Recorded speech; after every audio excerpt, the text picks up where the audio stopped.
I don't know if we all have met, but if we haven't, it's nice to meet you, and I look forward to working with you in the future. Tonight's presenter is going to be Ed Levesque. He's a past Grand Sage who possesses over 20 years of experience with crisis response and business continuity, and has been involved in regional and global pandemic planning for many years. He's going to be talking a little bit tonight about rules and how individual chapters can apply general rules to really make this upcoming fall semester the best of a bad situation. Once again, I hope everyone is doing well, and please, give a virtual hand for Ed Levesque.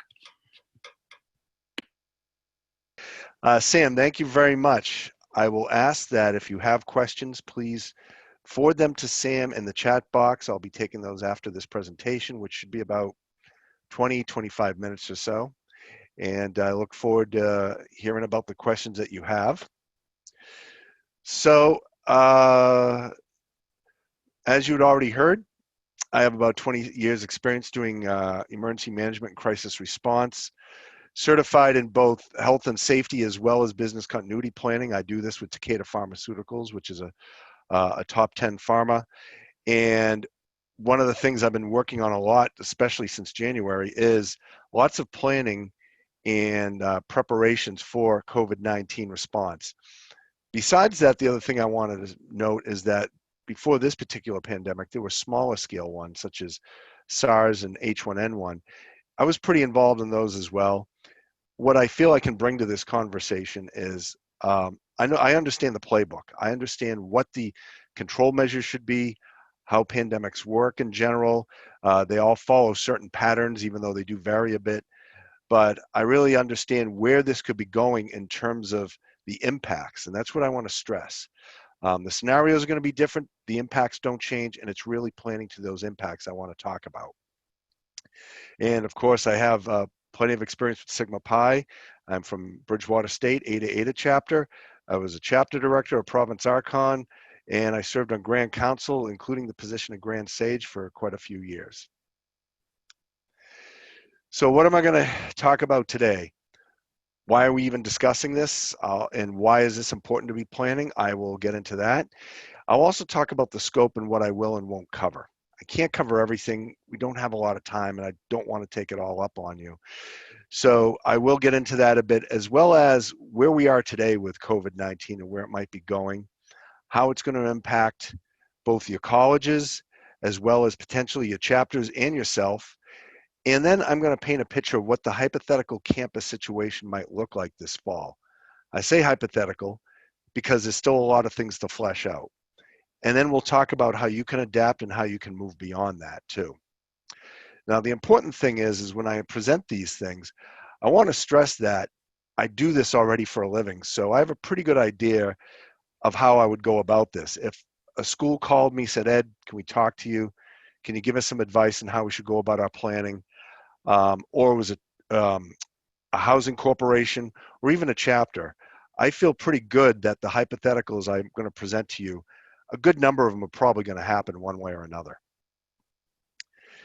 And that's another reason why we need to have this presentation. The effects of COVID-19 are going to be felt for many years, both in terms of the economy, with job losses, in terms of college students making that decision, if they can go to college or why they should go to college and when. Home lives, people we know. There's going to be so many changes. It's going to be really important to understand this. You keep hearing the term new normal, and I'm not going to overplay that term, but I think you'll see why we use that term. Additionally, we'll talk about what it might look like if there's other waves and how we adapt. So what is it that I'm really going to cover tonight? Well, the expected impacts for colleges, how you need to prepare for the fall or how you should consider preparing, and what some of the reliable sources of information are. There's a lot of stuff out there. And just with like any situation, you just got to choose very wisely. I'm not going to get into where this came from. Was it engineered? Was it from a bat? Whatever. I really am not interested in where it came from or how people are responding appropriately and not appropriately in terms of the governments and other entities, or really try to get too deep into the science beyond what I feel comfortable speaking to. Just like you cannot perform an autopsy on a living person, this is not the time to really start to dig in all that why and how, those whys and hows and what ifs, when it came to how different entities responded and whether you even agree with them or not. The point is, it goes back to the impact. You have no choice but to live and deal with this. So therefore, it's important to understand what this might mean and how this might impact you, regardless of where you fall in all those beliefs. And what do we know? Many of you may have heard already that a lot of our best experience comes from the 1918 Spanish flu. A global pandemic of this magnitude hits only about once every 100 years. And you've heard about those. Black Death, um, different plagues throughout history, the Spanish flu being another one. And it's only been 1918 that we really have a good, solid, a scientific record of how this hit. And that's really important because there were some things that we did learn. And even though back then they didn't have a ton of information, they understood that social distancing did work. There's a great book that's out there about the 1918 Spanish flu. Of course, it escapes me now that I had it written down, but I highly recommend doing a Google search for it because it talks about the differences between how a couple cities handled the pandemic. More importantly, pandemics don't just come in one wave. They may hit in multiple waves. This one may be no exception. So therefore, you can expect that whether it be public or private institutions, everyone's going to open cautiously. We shut down like an on-off switch, but we're going to turn on like a dimmer switch. And it may take months for travel, for businesses to get back to a point that you would consider what you had back in December. And then one of the other important key factors in all this, and for those of you that are engineers and scientists will understand Schrodinger's cat, what that really comes down to is we have to assume, because of certain lacking information, inavailability of a vaccine at this time, and the fact that so many people may not even show symptoms of this. And that has actually been proven even recently with some random testing. Because of that, you have to assume yourself and everyone around you is both sick, I should say, has the symptoms or has had COVID-19 and doesn't have it at the same time. Unless you can prove it with a test, and I'll talk about testing reliability in a little bit, unless you can prove that with a test that you do or don't have it and conduct that testing regularly, you have to assume that you and everyone around you has it and doesn't have it. And I know that makes no sense, but unfortunately, that's the case we're in right now. So again, that will lead us to this new normal with lots of impacts and trying to get back to business gradually. You may have heard the word unprecedented a lot, and you're going to keep hearing that. And what that means really is a lot of this is taking best guesses and best science at the time and trying to make it work and understand it and how we apply this. And it keeps changing. Our information changes, our data changes, and it's going to keep evolving. And that's going to impact the decisions that all the smart entities make about when to open, how to open, and what kinds of measures to put in place. Nobody wants to be the person that started this up again, that let the cat out of the box, so to speak, that caused it to break out. A brief story. I don't know if any of you are familiar with Biogen, which is a biotech company in Cambridge, and they're just down the street from where I work. Right when all this was starting to come out, people knew it might be a problem, but not knowing how bad back in late January. Biogen made the decision to hold their corporate meeting, a global corporate meeting at their headquarters, despite the warning signs. 3 people attended that conference symptomatic. They had known symptoms of what was not known to be COVID-19 at the time. They infected dozens, who in turn affected hundreds. In the news for a good week to 2 weeks, whenever we saw counts on Boston TV, on the stations about what was happening, and they talked about the confirmed cases or the suspected cases, they had a subset that said linked to Biogen. Think about that for a minute. How would you like to be the Biogen's PR department, their finance department, any of these folks, their board of directors, and seeing your name on TV as the ones who probably are the root cause of a lot of this. And after a while, it just was so out there, and Boston got hit so hard, they just stopped tracking it, but the point was already made and the damage was done. So that brings us to what our college is thinking about. Well, according to the Chronicle of Higher Ed, as of about a month ago, or even less than that, 70% said we're going to do some kind of in-person classes. And about 20% or so said, well, we're going to kind of weigh it out. We're still trying to figure it out. And then a little over 10% said we're either doing online or we're going to do a combo of online and in person. So colleges are already feeling, a good percentage of colleges are already feeling like they're going to have to shift their model. And those that are planning for in person, you know that they're working their tails off this summer to figure out how do they prepare. Because again, think about it. Who wants to be the Biogen of colleges? I can't imagine any of them do, because that's certainly not going to help them for recruiting, alumni donors, sports, anything. So how might they be impacted? Well, certainly you can expect there's going to be less support for the students because the stock market has hit the toilet. A lot of their foundations rely on it. So we already know that you're probably going to see scholarships and even internships. Support offers are going to probably go down. They're going to have to make cuts. They're going to have to make some tough decisions. Again, if they're already looking to go a hybrid model, maybe there's a savings opportunity. So you're going to see reduced services and staff. They're also going to have to think about the usable space for a lot of different reasons, especially if there's restrictions on gatherings of any size over a certain amount or social distancing. You can expect to see a lot of these areas are going to be reduced, scaled back. Don't be surprised to see almost like shower curtains or plexiglass walls put up, talking to people like bank tellers. That is very possible.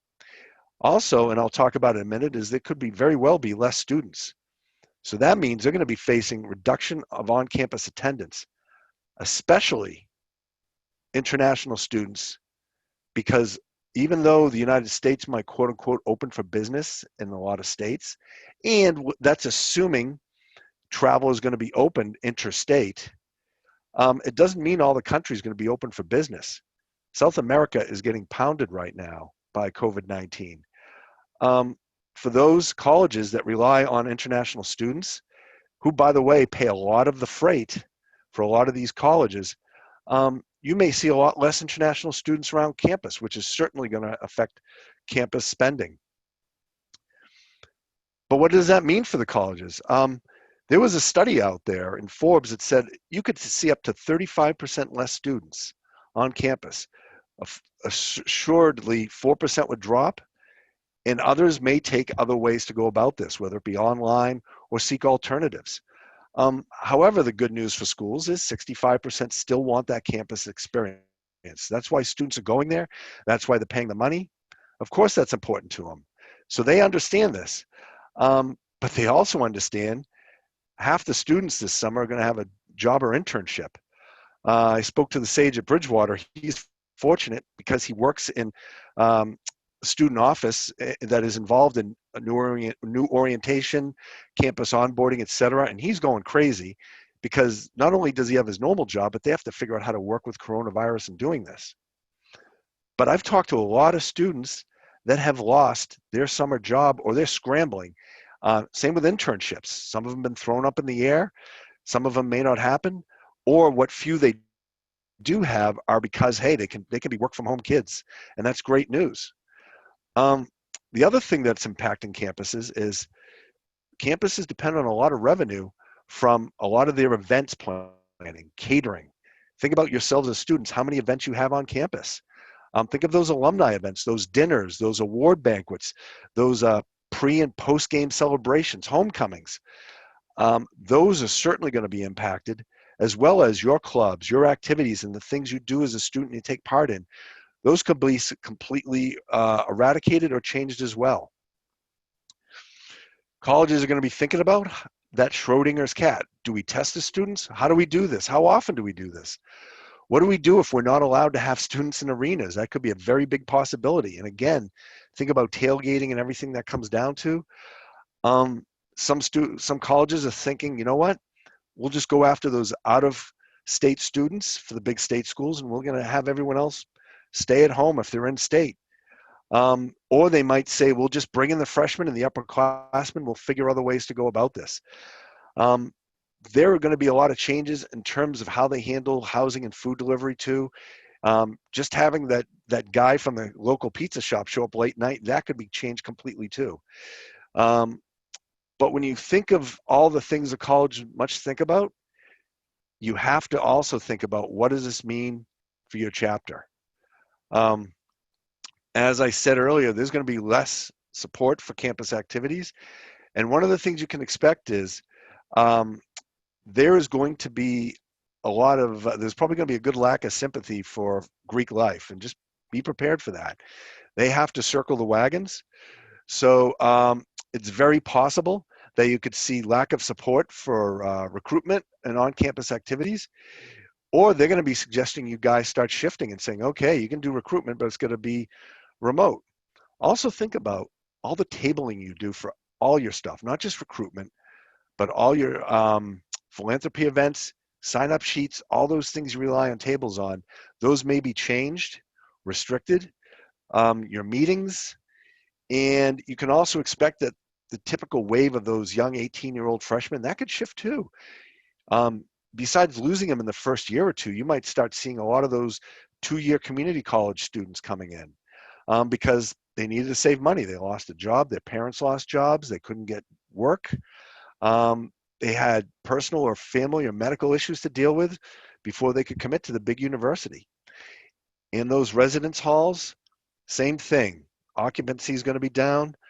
Restroom cleaning, frequent common area cleaning, the layout of everything that you are used to doing is going to be a lot different. And even just how you walk around the campus, how you walk around the halls, etc. We'll talk about that in a bit too, but you can expect that how you're used to darting around traffic and moving around is going to change greatly. And some of the things you took for granted, you just go do it on demand. You want something, you get it. You may now see that there's going to be sign-in sheets for anything from small breakout rooms in the library to bathrooms to even sign up for when you're going to go and eat lunch in the local cafe. It might be like being on a cruise where you might have to sign up for a certain meal time.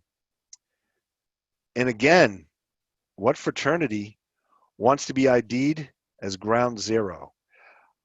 None. So that's going to be so important for you guys to understand not only what the school is doing, but how you should respond as a chapter.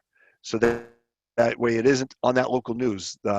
Sigma Pi at such and such a school is like the Biogen and getting noted all the time as, oh, they were the outbreak. They're the ones who infected the Greek row and the dorm and the school and forced the school to close.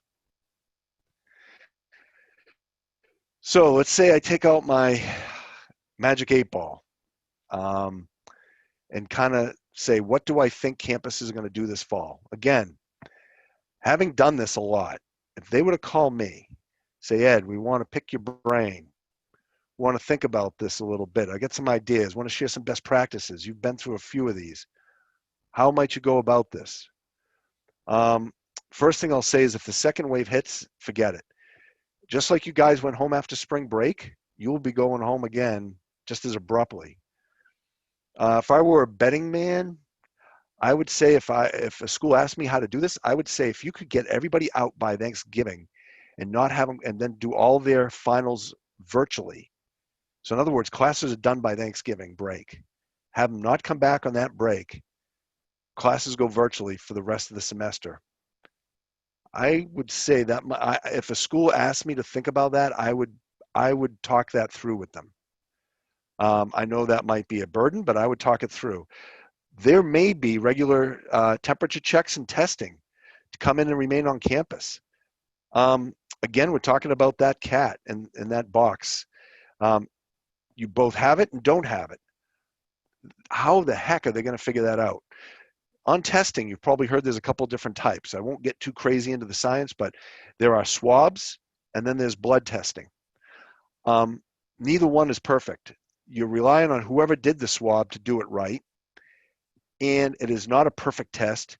You almost need 2 different days of swabbing by 2 different people for the same kind of swab. They have both nasal as well as oral. You need the same kind to get a pretty good definitive answer. In other words, you almost want a double negative to say, okay, you're probably clear for now.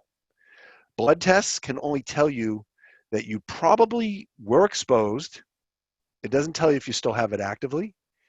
It doesn't even tell you if you have enough antibodies in your system, if you were exposed enough that you are clear and that you won't catch it again. So keep that in mind as schools try to figure out how to do this. It's not like a movie like Outbreak where, hey, we're going to have the vaccine tomorrow. A lot of companies are working on it. I would say you're probably not going to see a vaccine until next spring at the earliest, unless there's people and companies and agencies willing to take a big gamble on some of the normal safety profiling they really do. You're going to probably see much smaller class sizes. For those of you who go to a small campus, you're probably in good shape. You're going to see chairs removed, chairs marked off, table spots marked off with a big X or chairs removed, seat pans removed on fixed lecture hall desks, chairs, I mean. It will be very clear that they're trying to maintain that space. It also means, because of that, good news, you might see more some classes offered more often. Bad news, weekends, nights, earlier mornings, and possibly incentives if you're willing to do all your classes online for the fall. They are going to wreak havoc with your social life. There's no doubt about it. And you can also expect signage everywhere. I mentioned plastic sheeting earlier. You might see that in hallways, unidirectional, where if you want to get to one side, you got to stay in a lane. From another side, stay in another lane. Arrows on the floor, markations showing you spacing. These are all realities. I know I'm doing at my work now, and this is part of what we're doing. We're doing this globally. I wouldn't be surprised if schools think of this. Staggered class times. They won't all start at 8 and then 9. You're probably going to see them shift at different points to ease that burden of people walking around. And you will see more cleaning. If I owned a cleaning company, that would be a way to go because you will absolutely see more cleaning. Now, will they burden the students with it? It is possible. Will they allow you, if, say, you had a dorm, to go out and get it as a service like I've seen at other schools? Possibly, if your vendor is willing to go through all kinds of screening. But you will see more cleaning, whether it be, again, by the students, faculty, or even the cleaning service. And you're going to assume everything's going to be online unless you hear otherwise.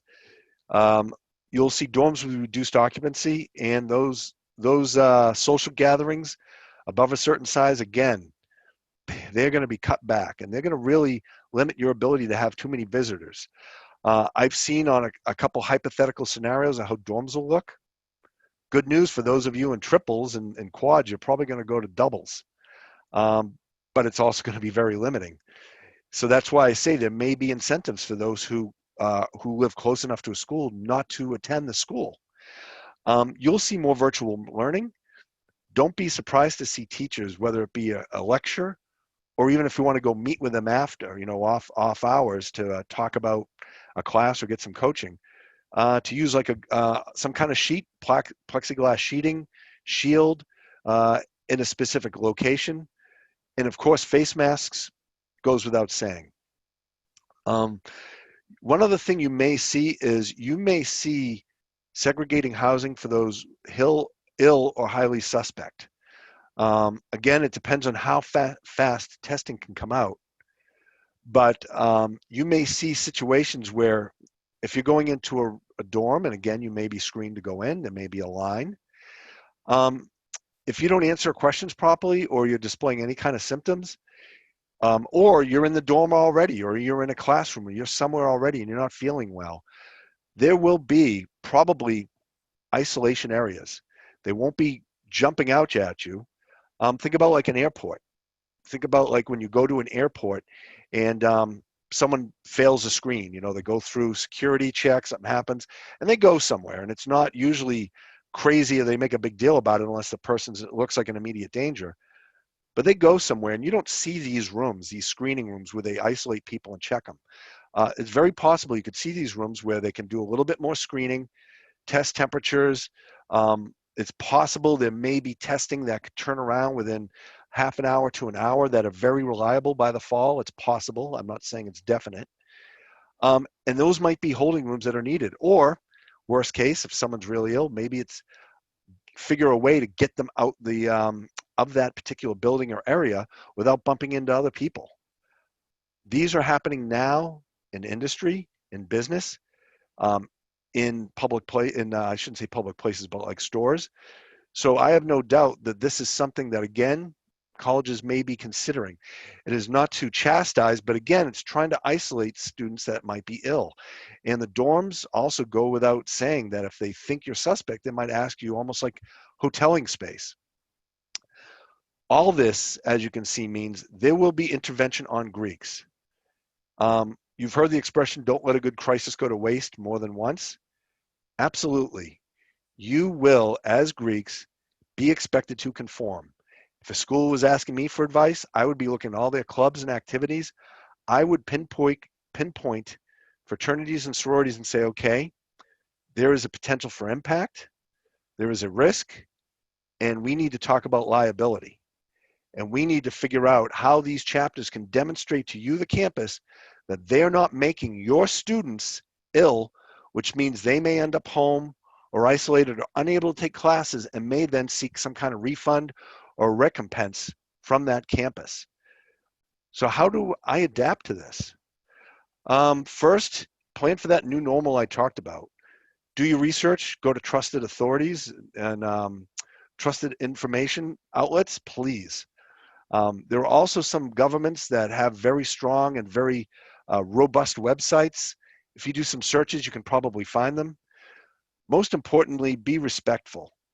You have to be flexible, but you don't know what everyone's going through. You don't know if somebody went out, didn't play it by the rules over the summer, were asymptomatic, got their elderly grandparents sick, and they may have died or been deeply affected.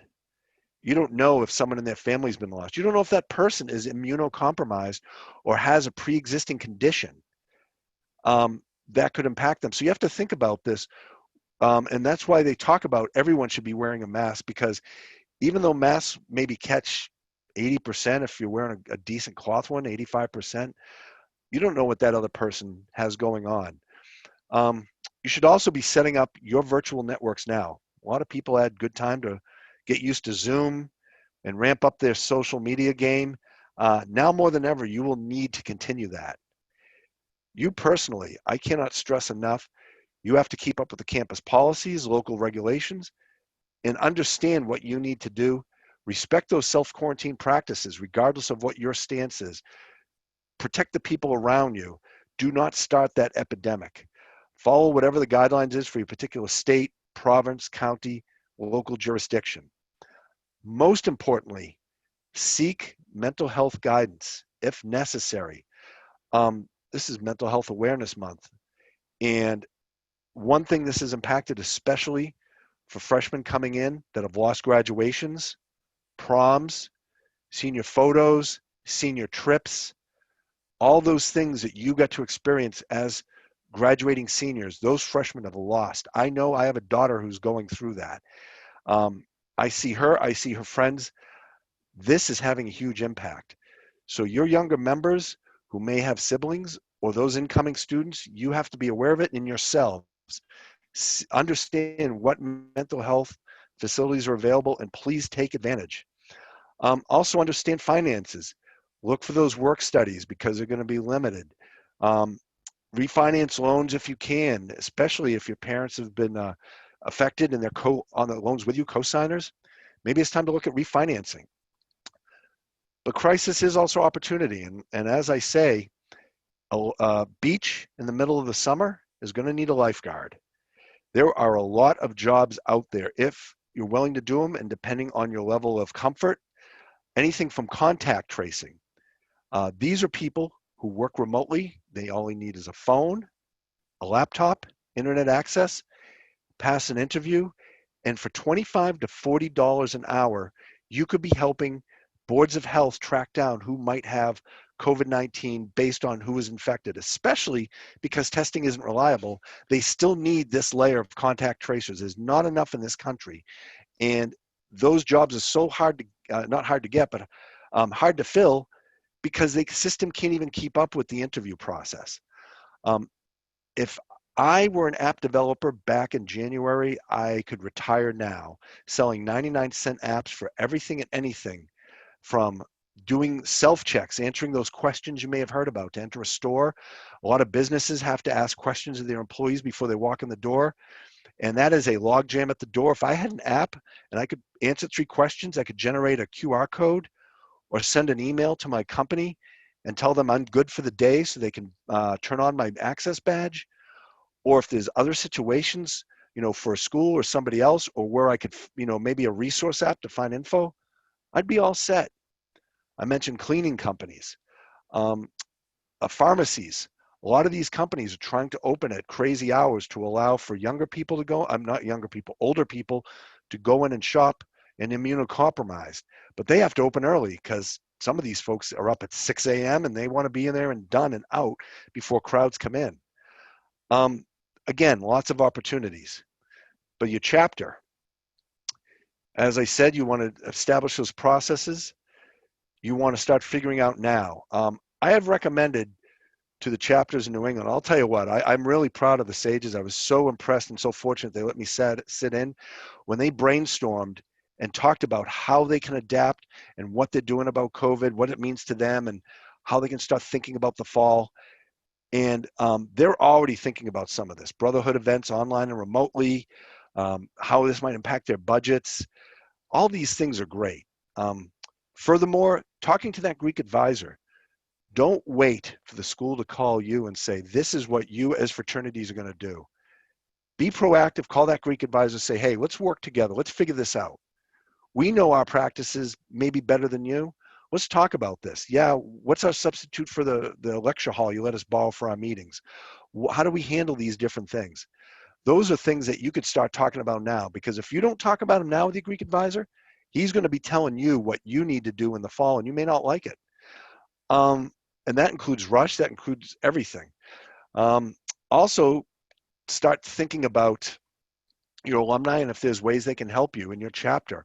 Short-term scholarships, setting up a CEF if you don't have one, contributing to the CEF. If you start telling them stories of how you've been impacted, it will resonate for sure. And one thing I've heard is, I can't believe I'm living history. And I want to tell you, as Sigma Pi's, as leaders, we should be helping make history. Now is a great time to jump in and think about your philanthropies, your community service events to support the responders, schools. Be those champions in the schools who can help go through some of this testing. Some of these heat maps are going to create, which basically means they're going to need people to do some walking around to figure out where the areas where they need to reduce traffic.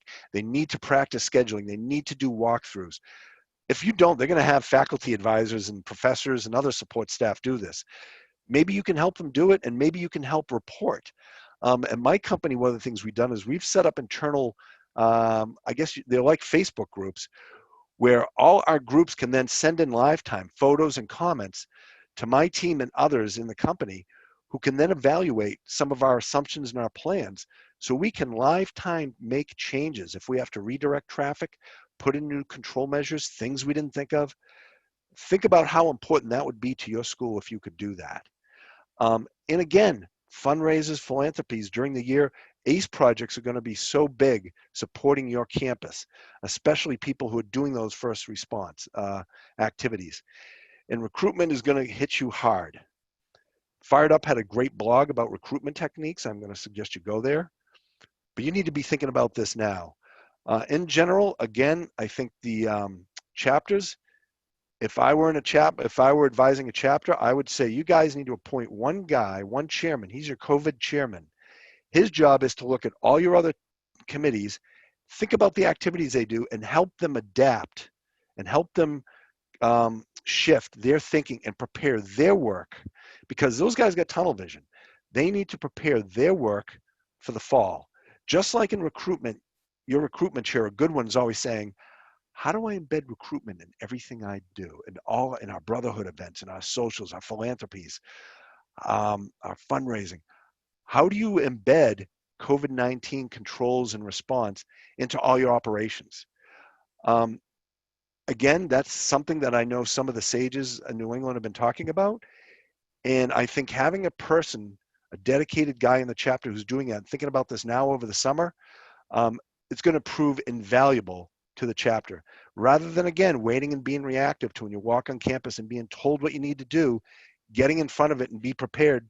Because if you're a prepared chapter, and if you can reassure parents, other students, prospective members, other Greeks, faculty and administration that you guys get your act together, it's going to go a long way. Then housing corps, finally. Um, they need to explore their plans now. I mentioned heat maps. That's mapping out the traffic flows, points of gathering. They should be doing this now. They should determine what they need to do, how many students are coming back, how they're going to deal with finances. Um, and they need to be working with the college and local regulators, because they don't want the Board of Health coming in saying, sorry guys, you're done for the semester. You guys aren't doing it right. We're shutting you down. And remember that article, that fake article I showed you earlier. They don't want to be part of that. Most importantly, as a parent of a Sigma Pi, I can tell you, I look forward to getting that letter or that message from the housing corporation saying, hey, this is how your student is going to be safe in that house this fall, and how he's not going to bring home anything to you or your family, especially if you're immunocompromised. He's not going to get these things if he is prone to illness. These are the things we're putting in place. I mean, you see every business doing it now, sending emails to everybody, our commitment to you. Housing corporations should be doing this so the schools are comfortable and maybe look at them as a resource. Boards of health, they're prepared for Board of Health. Um, don't be surprised if they're already being asked now or will be asked in the near future, what are your plans to open this fall? I wouldn't be surprised if houses are being asked now. And they need to set those expectations and policies with the students as soon as possible, so there's no first of the year big party when they walk in, and all of a sudden to be kicked out and disappointed. They should know what's coming. Um, and just as the schools are going to be having policies for travel and spring break, you can expect the same thing from houses. You certainly know that schools are going to be cracking down on where their internships or their study abroads are going to be held. Housing corporations are going to need to have to understand, what does that mean for their students? So good news, these things only hit once a century. You have to really control what you can control. As I mentioned, there's sources out there for good information, good support. Um, you guys are already a generation of network savvy people, but you're going to have to rely on it more now than ever and understand, how can you do things differently? How can you learn what you need to learn? How can you adapt, and how can you be ahead of the game? And be flexible and adaptable. And again, think about your brothers. Think about the people around you that you interact with, your friends. Um, you don't know what they've been through unless they've told you, and they may not want to share. Understand those outlets for mental health. Understand that they're going to need your support. And overall, just remember your creed. Think about in there how we are diffusing culture and developing character. Think about service. How can we, again, be part of history in a good way and take this and show our true colors in our chapters, in our houses, on our campus? How can we do that? Um, and and that's really it. I want to thank you. And I'm going to turn it back over to Sam to hit me with questions. And please stay safe and stay healthy. Wonderful. Well, Ed, thank you very much for the presentation. I've thought up of a couple questions, but first I want to ask a question from Matt Smith. He asked chapters should be thinking about creating isolation spaces and quarantine spaces within chapter facilities for the fall and the spring. And are there any current resources for how many spaces we should give for a given size of a chapter house? That's a great question, Matt. So a couple things there. Check with the Board of Health. I've seen various numbers. Local ordinances vary. For example, Boston and Cambridge say 25% occupancy for office spaces and facilities. So that's usually a good starting point. And it may be even less. I would say that's the first start. The second start is good old-fashioned tape measure. We understand spacing should be about 6 feet. when possible. And that's a good rule of thumb, is measure rooms. I mean, I have people measuring elevators in a couple countries. I've talked to people in other countries where we have facilities, because we operate globally. So one thing I have noticed is that a tape measure is your friend, and you drop what I call a heat map. And a heat map is basically a drawing of your house, and you're literally walking around measuring places, thinking about what people do, what is the flow, where do people congregate, and then start mapping out what does 6 feet mean if I start spreading people out. So it may mean you can get away with more than 25% occupancy in a house total at a time. It might mean less. It may mean in a room where you have a couch and you can hold 10, 15 people, I mean, not a couch, but a room with a lot of chairs, 10, 15 people, may have to cut it back to 4, maybe it. And you're going to need to post that sign in that house so it's clear at all times, and as a reminder what occupancy looks like. So boards of health, local regulations, good old-fashioned tape measure, and active heat map exercises to plot all that out. And that should be everything from waking up in the morning and using the bathroom all the way to living arrangements too. Looks like we're all set. So once again, thank you very much, Ed, for the wonderful presentation. I hope you all were able to take something from this and, apply it to not only your fraternity, but really to everyone around you. I hope everyone is staying safe. I hope everyone stays healthy. And I wish everyone the best in the coming weeks and for the upcoming fall and spring semester. Wonderful. Thank you, Thank everyone. you. Yeah, thank you.